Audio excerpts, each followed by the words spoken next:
A warm welcome to all. We have with us Ms. Shoba Jolly, who is a passionate photographer and an avid traveler. She loves capturing poignant slices of life. Her vivid and endearing images tell stories about exotic and often unknown people and places in faraway lands. Ms. Jolly is a commerce student from Lady Shri Ram College, New Delhi. She ran a plastic manufacturing industry for 22 years. Yearning to give vent to her creative side, Ms. Shobha now concentrates on travel, landscape, street, and fine art photography. She has had very successful photography exhibitions at various renowned galleries, which have been well covered by established newspapers. We are glad to have you, ma'am. During this photography session, learn the classic rules of great photography. How to follow those rules only up to a point, and then to follow your heart and creative instincts to create images that make you think and haunt even after you have turned away. Let us begin with the session. Over to you, ma'am. Thank you. Thank you so much.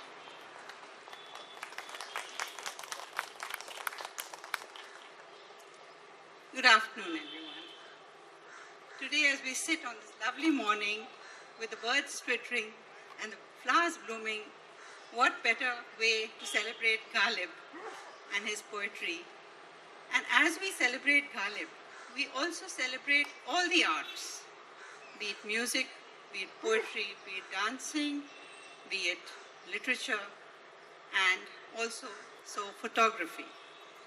So I'm going to talk about the artistic side of photography, how to take powerful photographs, photographs that make impact, photographs that stun you when you look at them, photographs that haunt you long after you've finished looking at them, photographs which want to bring you back to view them again and again.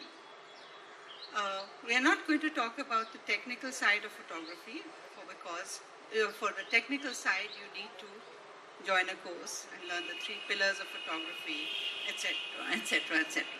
So we are going to talk about why good photographers, the great photographers that we know of, are able to take photographs which are powerful, whereas without their view or without their art of seeing, we cannot do what they achieve. So we are basically going to learn the art of seeing a good photograph, a good scene, and how to represent that scene in the best possible way. So, we're going to talk about the elements of a great photograph, and they are so many. You could have so many elements that make a good photograph, but we have now chosen to talk about, I choose to talk about a few most important elements. The first thing is impact. You look at a photograph and it must have an impact on you. Either you love it or you hate it, or it brings out emotions in you which it's just trying to, whatever the scene is, it brings out emotions in you. So that is the first thing, that you have to have an impact. And we all know that good photographs have a strong impact. But the question is, okay, we all know that a good photograph has to have an impact. But how do we achieve that? How do we achieve getting that impact on a photograph, which we are going to talk about today? So they are, first of all, composition, lighting, color balance, storytelling, technique, and mystery and fine art. These are some of the elements. We could go on, and there's so many other elements which would also contribute to a good photograph, to a good image, but we're going to talk about these. So first we're going to talk about impact. Can you see this photograph clearly? So what kind of impact does it have on you? You're free to interact. We will have questions though at the end of the session, and we'll have 10 minutes after I have talked for you to go around, take some photographs, incorporating all the suggestions which I've made, or whatever you taken away from this workshop, whatever you've learned from this workshop, we could then assess those photographs, and we will show on the screen some of the better photographs which all of you have taken after this workshop. So we keep the questions for the end, but we interact whenever required. Well, this photograph is by Raghu Rai, and it shows Bal Thackeray, as you can see, the Shiv Sena. And am I right in saying that it is a very powerful photograph because of and can anybody say? Because of the tiger behind it and the tiger that the guy is. He's a powerful guy and no nonsense person. He's got Shivaji also behind him. He's holding a cigarette in his hand defiantly. And the smoke also attributes to, so many things about him which, well, he's not a clear-cut person. He's strong and he has strong beliefs. And so I feel that this photograph makes an impact. Would you agree with me? It's certainly a strong photograph. Now, this is a different type of photograph. But definitely, both these photographs, in their own way, definitely they have an impact. As we can clearly see, this is a photograph by Raghu Rai again, from the Bhopal gas tragedy, which happened. And while they were removing the rubble, they saw this child covered there. And I'm sure it brings tears to anybody. So this is, emotion in this is strong. And it is a simple photograph, but it says such a lot.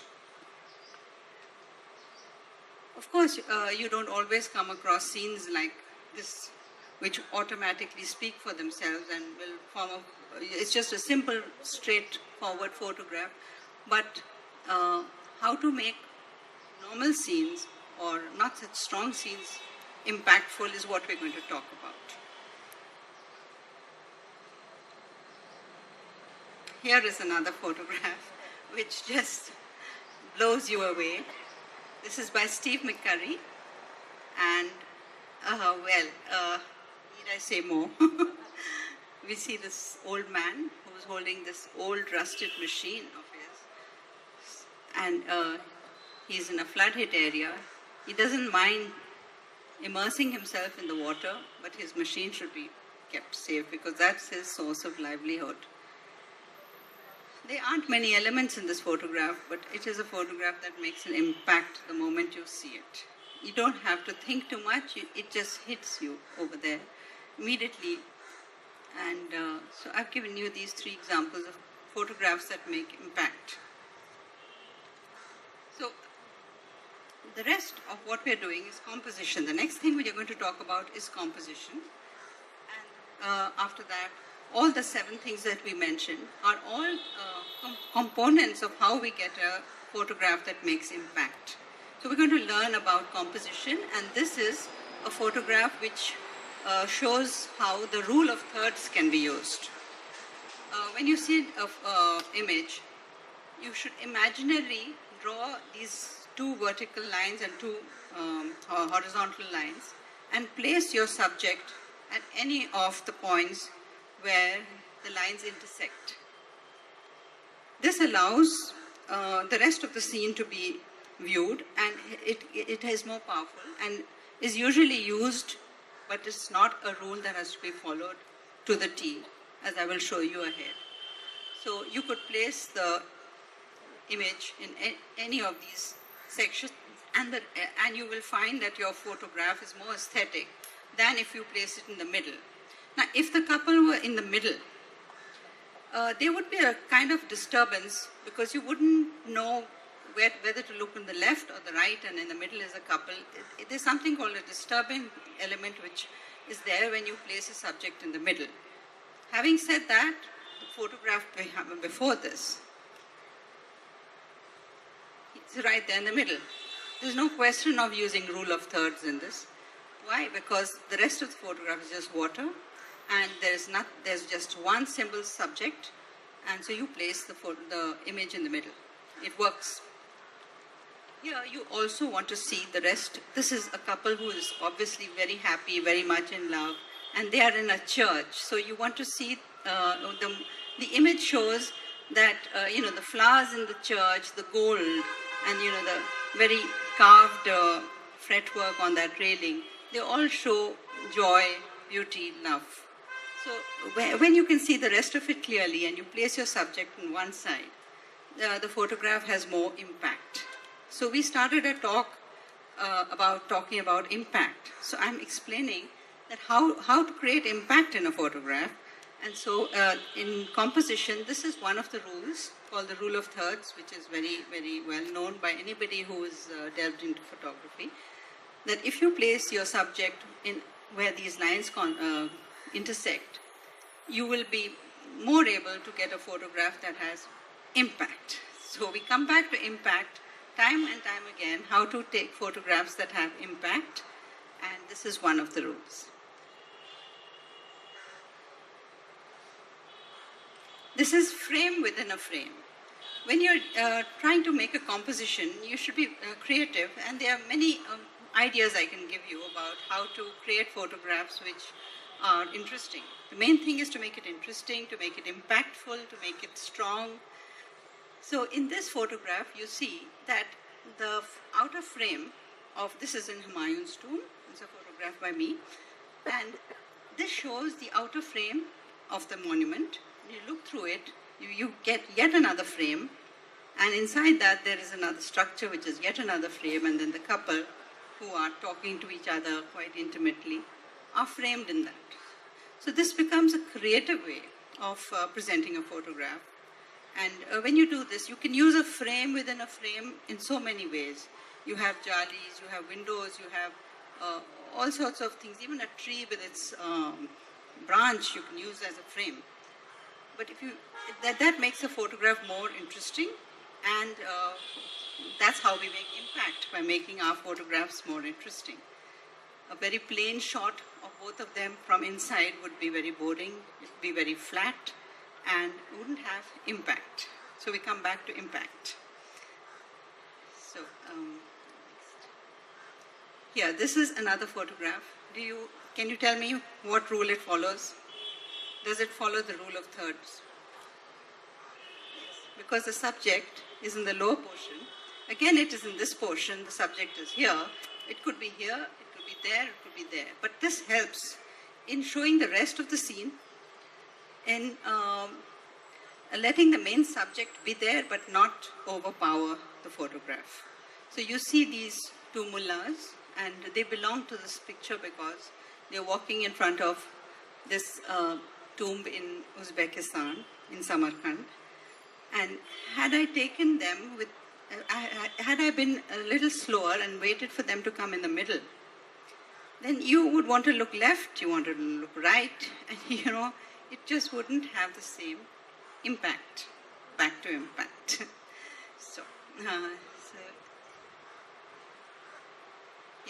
So this is a good example of, again, a frame within a frame.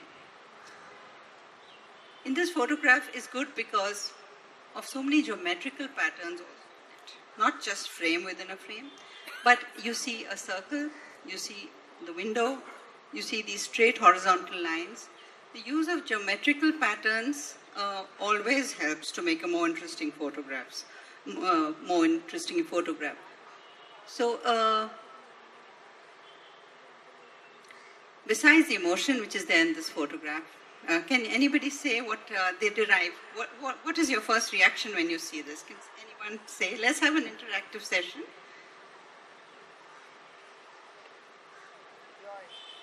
Joy. Yes. Yeah. And their youth, joy, and how they look forward to the they have a whole life ahead of them because they're so young. And the flowers in the flower pots next to them also echo that.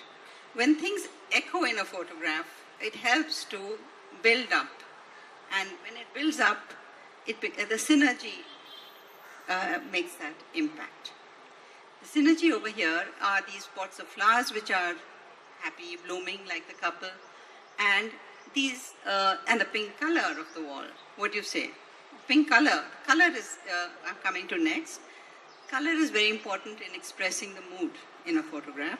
So the pink color and the blooming flowers, which are also symmetrical.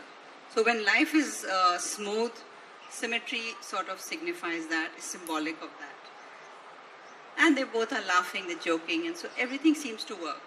Everything works in this photograph because all the elements, the subject, of course, is the couple in the window, but the other supporting subjects, that is the flowers, flower pots, the circle, horizontal lines, and this is a scene which is shot in the streets of Lisbon.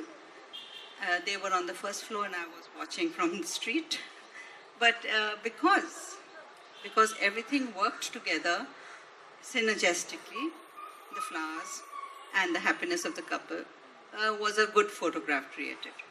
It is only when all the elements work together, whether it is composition or it is color or so many of the other 7 elements that we're going to talk about, is when you get a good photograph. The more elements that are there in a good photograph, the better your photograph will be. Having said that, it's not possible for a photographer to think of everything at the same time when he's shooting. But with practice, you do realize and you look at things differently and you remember these rules and you try to incorporate at least some of them in a photograph. So, yes. Okay, this is also a photograph. So what rule? Can you see the subject over here? What does this photograph say to you? Anyone? Yes. The person who's bathing in the Ganges river is framed by the design of that Jolly. And these old roots, these banyan tree roots, which have are on the frame, speak about old ways of doing things and loyalty. It talks of so many things. But the main thing over here is that, well, you do see that person bathing over there, so it makes it interesting. If it's just a flat photograph without the person bathing over there, it would just be a picture of a Jolly with roots. Okay, nice, but not nice enough. There has to be something more to a photograph to hold the interest of the viewer. So these were on composition. Just give me a minute. All these rules that we were talking about are going to help in creating impact, as I said. And so we are going to discuss each one of them. And just give me a minute. The next thing about photography, and the most important, which could come before composition, after composition, but that's equally important, is lighting. A photograph can't be made without light, and the kind of lighting, the way you play with light, is going to contribute greatly to how your photograph is going to turn out. So, to get the perfect exposure, the correct white balance in technical terms, all that is all right. And also, I think it is very clear that the time of the day is very important while taking a photograph. This is also, I'm sorry, this is. Yeah, so here, this is the time of the day is the noon, but this comes in composition, this also comes in composition. This is light. So the pink sky in this photograph, as we all know when we take sunset pictures and sunrise pictures, is because this photograph has been taken in the evening, which is a good time to take the photograph. It's called the golden hour, just before the sun sets. And the other golden hour is just as the sun rises.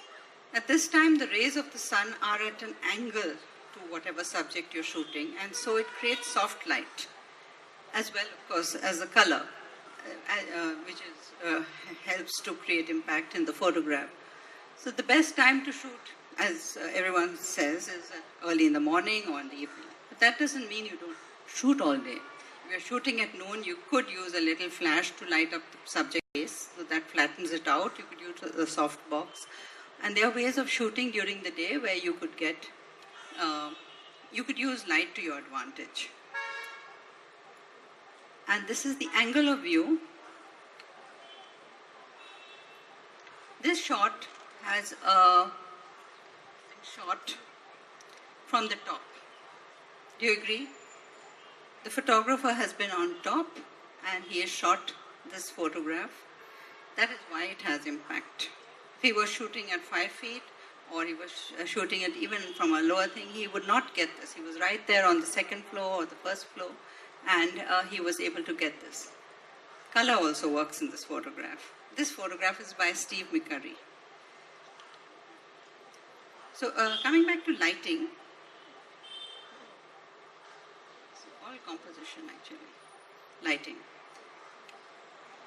If we are able to play with light in such a way that we are able to get a beautiful photograph, we should attempt to do that. In this photograph taken in Humayun's tomb, it was about 4 in the evening, and the light, Humayun's tomb faces west, so the light was coming in through the Jolly, the window, and as I stood and waited there at least 1 hour, this lady came and she just sat down and I just clicked. So it was a decisive moment. She just wanted to read something. She was in a spiritual mood, and she sat in one corner. So that served the principle of rule of thirds, right? In which she's not in the middle and she allows the light to come in. So when you play with light, light is a very important part of photography, but this is an example of showing how you could play around with light to make it more interesting to the viewer. And that's how you get a strong photograph. If we get technical, there's so many ways of lighting which photographers use. Split lighting, butterfly lighting, Rembrandt lighting, but we're not going to go there. We're going to keep to what a general person with an iPhone or a beginner photographer should keep in mind when using light to make a better photograph. So one of the things is reflections. If you, this is also a good picture with light. This is by Steve McCurry. He's done something the same as what I did before. The light which comes in from the windows is so powerful, and that also complements the fact that these people are praying. It almost seems that God is coming in through the windows. Would you agree? So that's why this photograph is powerful, because both things work. The soft lighting, the dramatic lighting works. The fact that the light is coming in from the window while the scene of the photograph is prayer, spirituality. All these elements work together to make this photograph wonderful.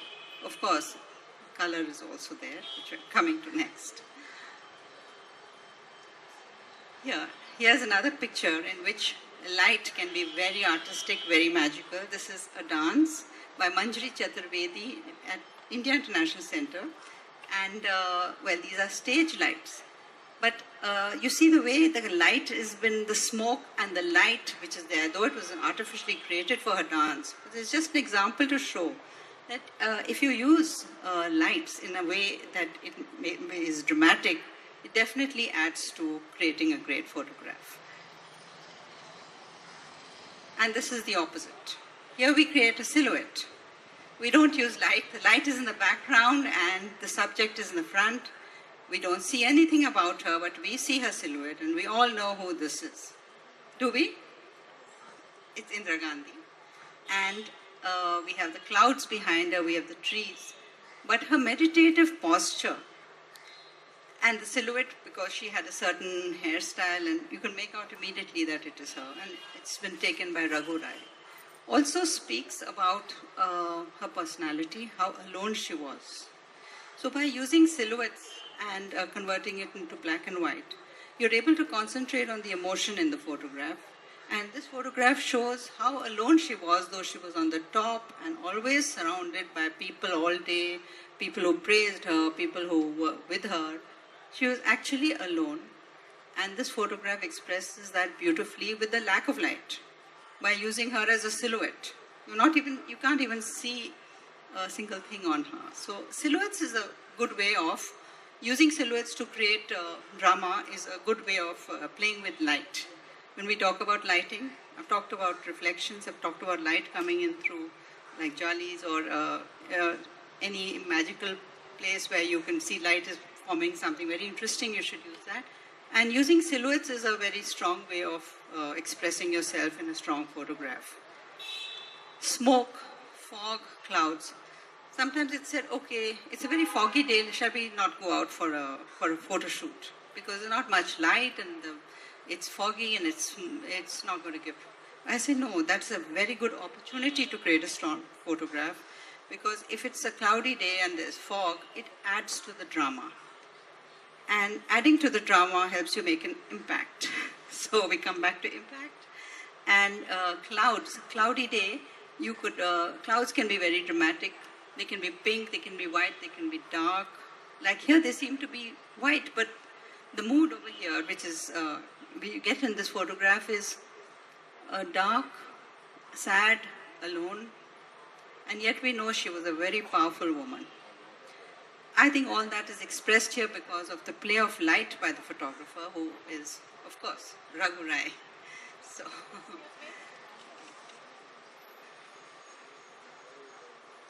color. All of us like color, don't we?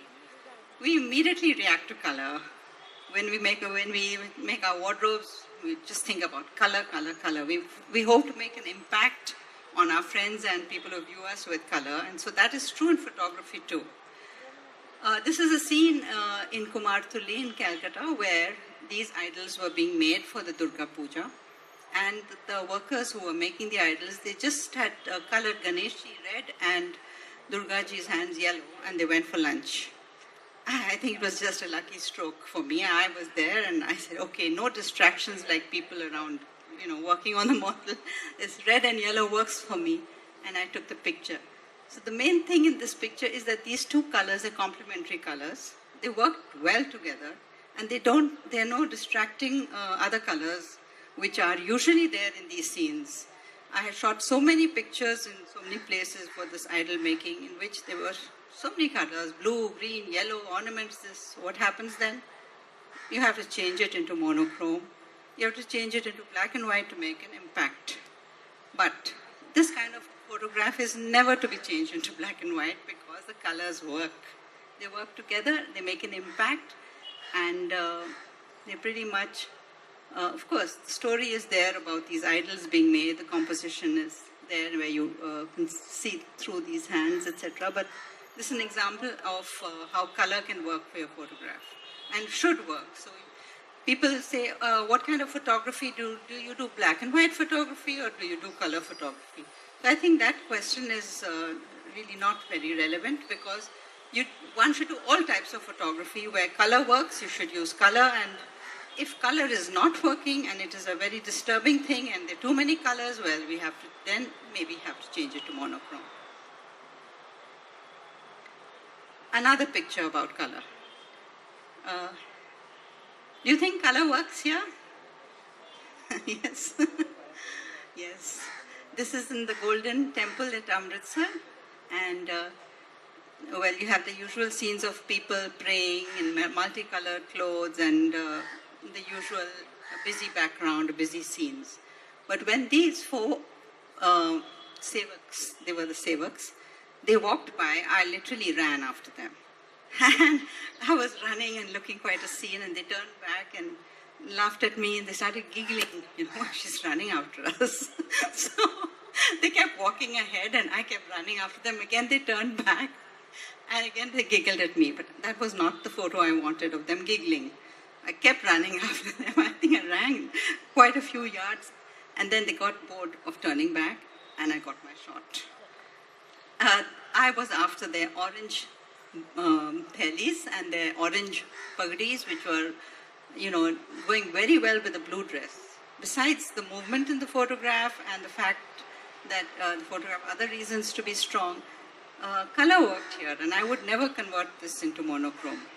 So this is an example where color photographs will work as well, and you don't have to convert your pictures into monochrome in order to look, well, classy or, professional. You just don't have to do that. Steve McCurry is one photographer who always shot in color. And I don't know, he always managed to get his colors such that every photograph, whether it was grays and blues or yellows and reds, just worked. And color was at least half of the story. There's another picture to demonstrate color. Do you think color works here?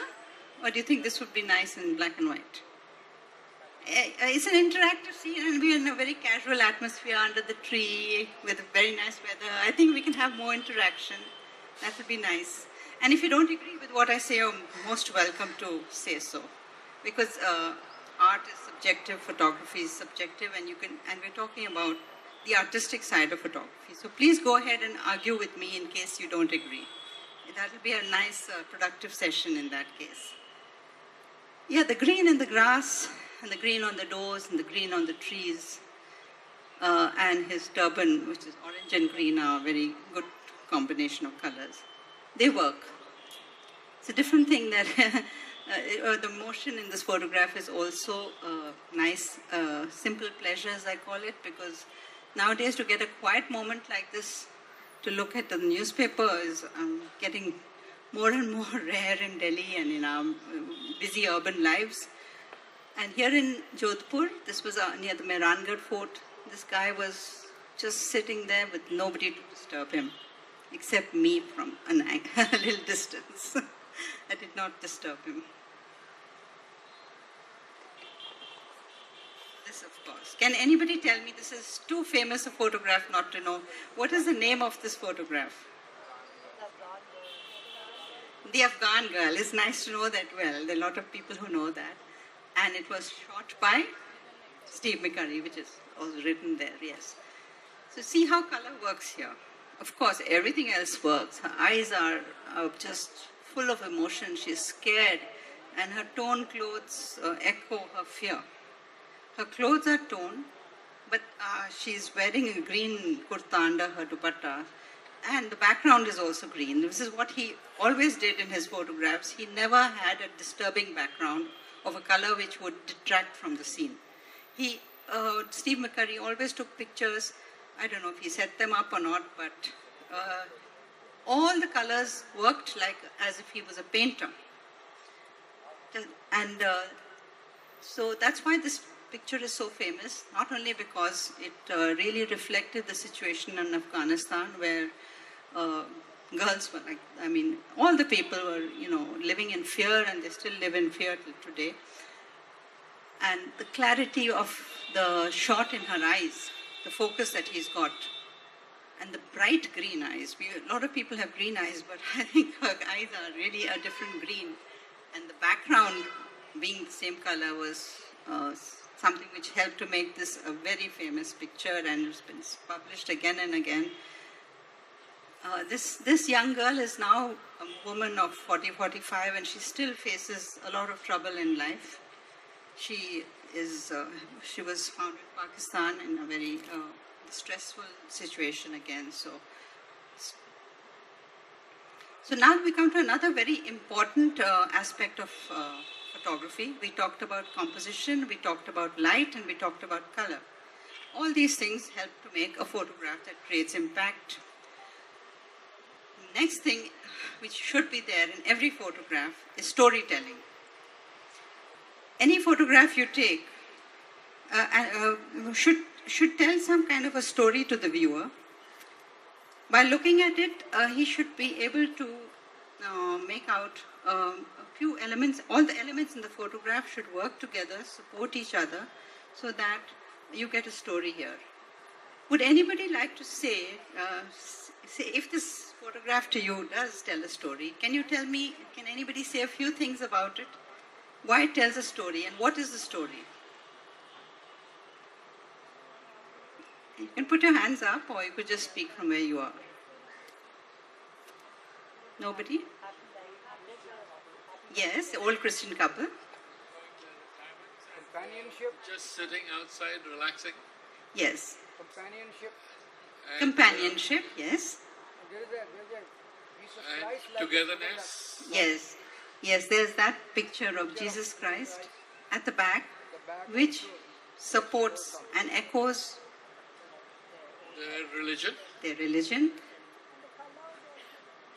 The colors work because they're not very, colors which they work together, but the color is not so important. Yes, very good. The color, that circular thing in the wall, it adds to the interest. A photograph will be, if it's just a plain wall, it will be boring. But just because that was their ventilator or something for their little hut. They are a couple from Kerala. I was in the village in Kerala, and while I walked through the village, I found this couple sitting outside their little cottage. I just called it undying love. I mean, the way they sat together after living a fulfilling life together. Probably the children are all well settled, and now they have only each other. He's reading the paper, and she's sitting so close to him. They both are sitting right next to each other. This is not a posed photograph. This is totally a candid scene. Yes, and the element of the photograph of Jesus adds up. So these elements all add up to tell the story. If it was just a close-up of the couple, you wouldn't get the fact that they were sitting outside their home. Their home is a small little cottage, a small little house in a village. So that also you can make out because you could see the, poverty, that bag lying there, and they're certainly not rich. So that is also an element which comes out, and this builds up the story of this old couple. So what I'm trying to say is that when a photograph tells a story, there are many elements in that image which work together to tell a story, and that's how a good photograph is made. That's one of the elements of a good photograph. Yeah, this is also a very famous photograph. I don't know if anyone knows who the photographer is. Well, pardon? No, not Cartier-Bresson. This is Dorothea Lange, and the name of this photograph is Migrant Mother. So now this photograph doesn't have as many elements as the one previous to this, but yet I would say it's a photograph that tells a story. Can you tell me why? Yes, her eyes, yes. Yes, and the children, the way that, yes, how they are clinging on to their mother. And someone else from this side? Yes, her worried eyes. She's worried, that's why she's frowning. Even her posture, yes, she's worried. She uses the classic posture of worry, and it's just come naturally. So that's why all these elements, without having much of a background, without having much of other elements to support, just her expression and the way her children's heads are buried in her shoulders express her distress, and that's why it is a powerful photograph. Had she been looking up, or the children looking into the camera, it would not work, because they would be aware of the camera. They would be so obviously this photographer got this photograph in a candid moment, which is also one of the hallmarks of getting a good photograph. To wait for a portrait, I could talk a minute on this, that when you take a portrait of anyone in the street, they immediately become aware that you're taking the photograph, because you have to be necessarily close. Taking a picture with a zoom lens just doesn't work that well. So you have to be close, and they know you're taking a photograph. It always helps to ask their permission. Say, can I take a photograph? Smiling helps. Smiling always helps me. I just smile. Can I take a photograph? Sometimes they say no, and that means no. But if they say yes, then they just freeze up like this, and they want to take a photo. So you click that photograph and say, I'll send it to you, and then you walk away and you walk back. But then again in their natural state. Well, when they're in their natural state, the emotions always come through.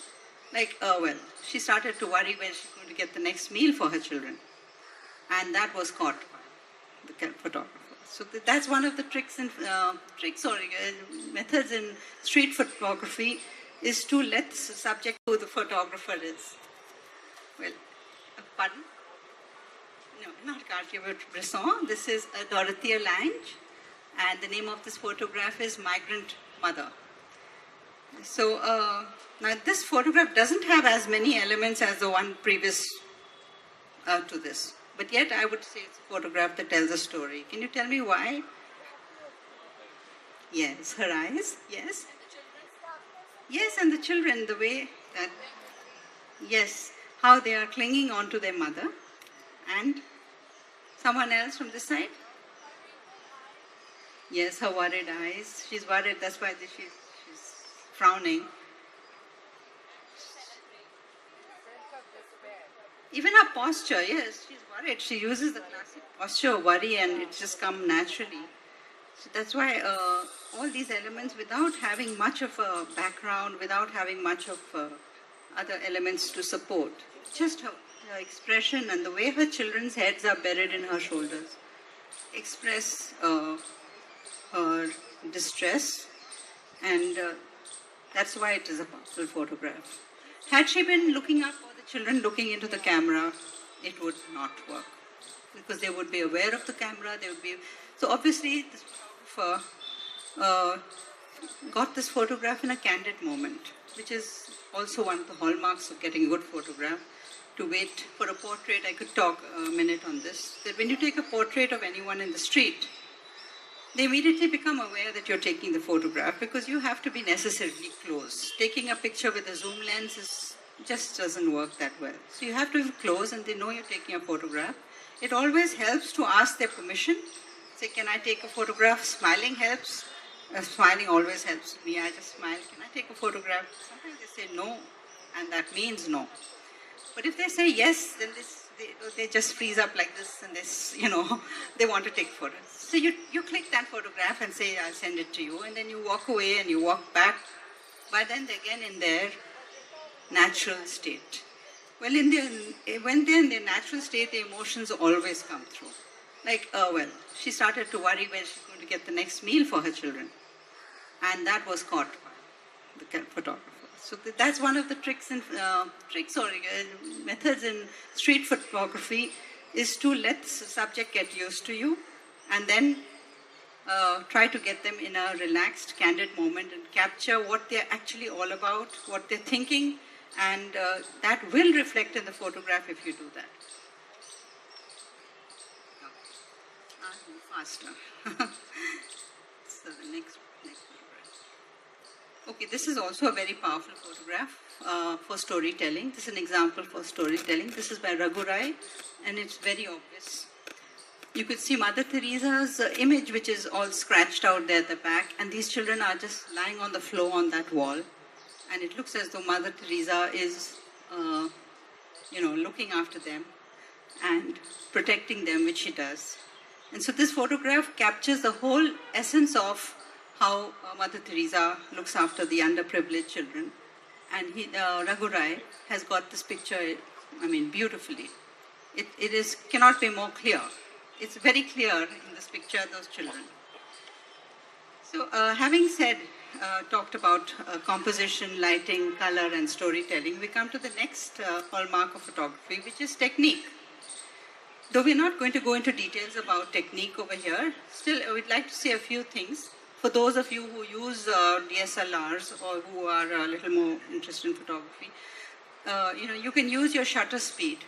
That is how fast, the shutter, how slow or how fast the shutter will move to allow the amount of light in. And I'll get to the picture for that. Oh, this is also storytelling. I'm sorry. This is another image in storytelling. And the story over here is that the floods in Uttar Pradesh, Steve McCurry, had made everyone flee from the village, and even the poor dog is going from door to door hoping there's someone there who can give it scraps of food. So this is a story and put in a very simple way, and again he's used color to his advantage. This is also for storytelling. I took quite a few images for each thing. So this is very interesting because there's a monkey and this guy accepting arms at the same time, and he's begging and the monkey is watching. That makes an interesting picture. One of the great photographers says that if you want to take interesting pictures, please stand in an interesting place. You cannot get interesting pictures by just standing in a boring place. Yeah, this is also a story. This is a Ganesh Visarjan. And the story is different people over here, what kind of expressions he's got. As just before, the crowd is all worked up into a frenzy, and they're all very excited. The culmination of all the weeks of prayer have arrived, and he's got this very well with the ominous clouds, and that matches Durga. Well, this is also a picture with storytelling. This is a story of the monks in a boat who also like to have a day off like all of us in Varanasi. They've got their cameras out and they're going sightseeing. Well, we were passing in a boat next to them and we were clicking, and they said, oh, we can do it too. Okay, pose. So it was very funny. They started giggling like schoolboys, and we just forgot that they're monks who have to, be indulged in prayer the whole day. Well, this is also part of storytelling. The story is, well, just like the monuments behind the couple, which are eternal. Their love seems to be eternal, undying, and confirmed for sure, because in spite of the fact that he's handicapped, he's on a wheelchair, she's by his side. Just like the monuments are there forever, their love is undying and forever. So when elements of a photograph echo each other, support each other, that helps to make a strong photograph. Well, this is a picture of no other than Rabindranath Tagore and Vivekananda lying in the dirt. This happened in Calcutta, and that too in Calcutta, with Rabindra Babu being their god. But his head has been thrown on the dust, not even kept at a high level. So if you catch a picture like this, it's interesting. So talking about making a picture interesting and capturing a story, this is a story about how you could say it's a symbolic of how we don't value our culture and don't respect our elders, or as we used to do earlier. This is something which you just catch. Okay, shutter speed. Now we're coming to technique, and we're going to talk about shutter speed. See, this picture is by Raghu Rai, and what he's done is he has reduced his shutter speed so that anything which moves, all of us know that when you take a picture, you tell everyone to stand still, because if they move, their hands will blur. Sometimes you can use this blur to an advantage, as he's done here in such an artistic way. He has focused on the people who are not moving. They're sitting pretty still. And the rest of the people, as you can imagine, at the railway station are running up and down, and literally running. And so at shutter speeds of say 1/8 or even less, they become a blur like a river. And so his photograph becomes powerful. He's used technique to make this photograph, and the technique is to use a slow shutter speed. Here too, this is also an example of slow shutter speed. This is again Manjari Chaturvedi here in IIC. While she's dancing, you can take a picture and just have her in the pose, and that will be a flat picture which you can put on a poster. But when you take a picture like that, her movement expresses emotion of how she is so spiritually involved in her dance, and these colors which get blurred seem to express that. This is the opposite. This is fast shutter speed. So if you have DSLRs, you can adjust your shutter speed. And while this ballerina jumped into the air, I decided I'm going to use fast shutter speed, and I got her frozen, like we do for sports photography. You use fast shutter speed, and they are totally frozen, and you get what you want, which is without the blur. At the same time, emotion is there, it can be there, but you have there is no blur here. This is the opposite, fast shutter speed. So this gives an emotional effect to the photograph. When you're using this technique, you're able to bring emotion into your photograph, and that is why the photograph is beautiful. Here too, the background, you have in post-edit, if you just remove the clarity a lot, you feel that they're coming out of the darkness, and they love each other, and they're just dancing, but it has a lot of emotion. And now we come to fine art photography, in which you take a photograph which doesn't say anything specifically. It leaves it to the imagination of the viewer. This is a photograph which is set up, but it wants to say a lot of things. One of my projects is women empowerment. I show a lot of images which show young women today who are on the path to empowerment. And Well, this leaves the interpretation to you, and if you like, you could say something. What does this key and this book and her rising up the stairs say to you? Education is the key to empowerment. Well said. That is one sentence which just sums it up. Very good, excellent. Yes, that's one sum. And then you see how her clothes and her barefoot and everything works in the photograph to say, and you can think maybe she's got the secret to her future, because it's a key. You can interpret it the way you like.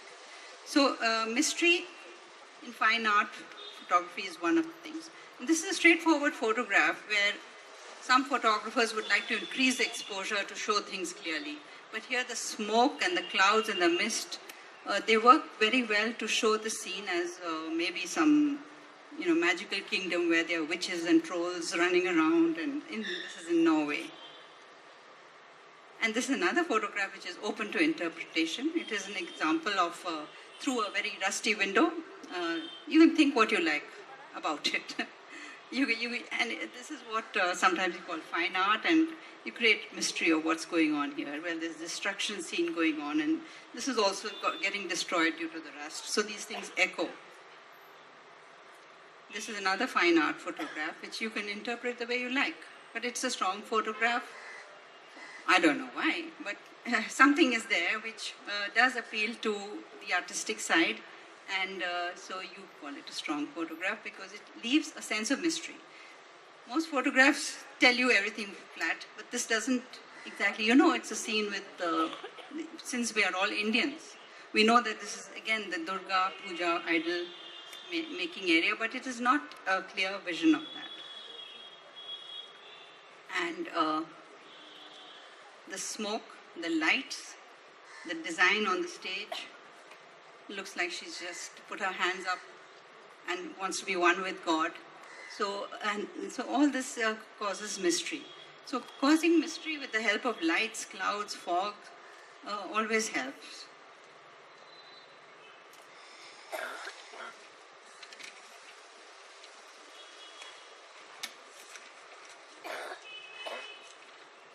So today, as we celebrate the eternal poet Ghalib and recite his poetry, we realize that all forms of art are a way to connect with your soul, be it poetry, be it music, dance, literature, painting, or photography. This morning, in this lovely atmosphere, we've discussed how to create art with photography, and therefore Ek Nazar Besh Naheen is the name of this photography workshop. I'd like to ask everyone who is interested to maybe take a few photographs with your iPhones around, and we could look at them. We don't have time?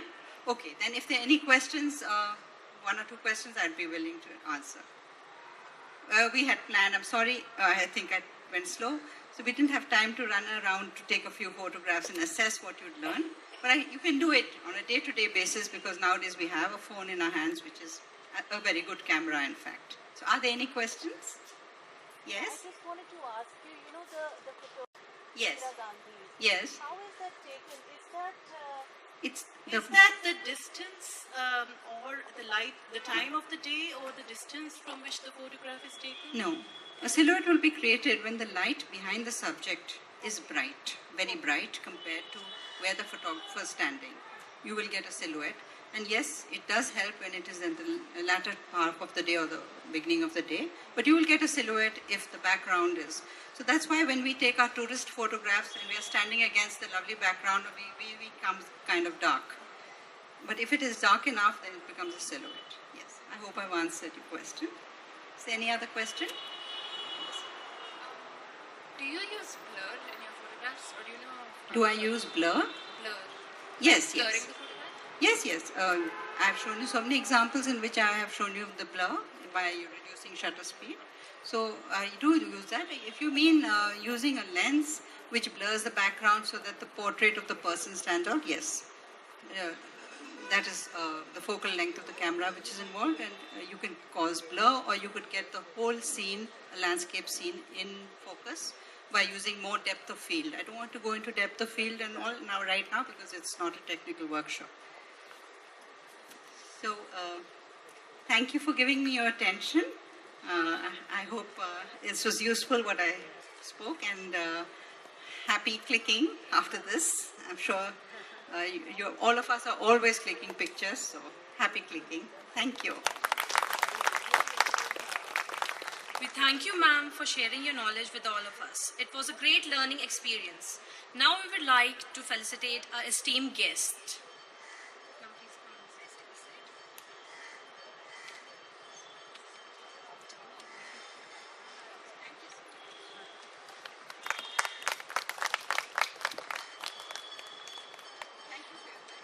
Now, the next session in Gandhi King Plaza is a conversation with Mr.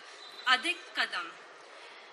In the end, I would like to thank all our participants for making this event a successful one. Thank you all.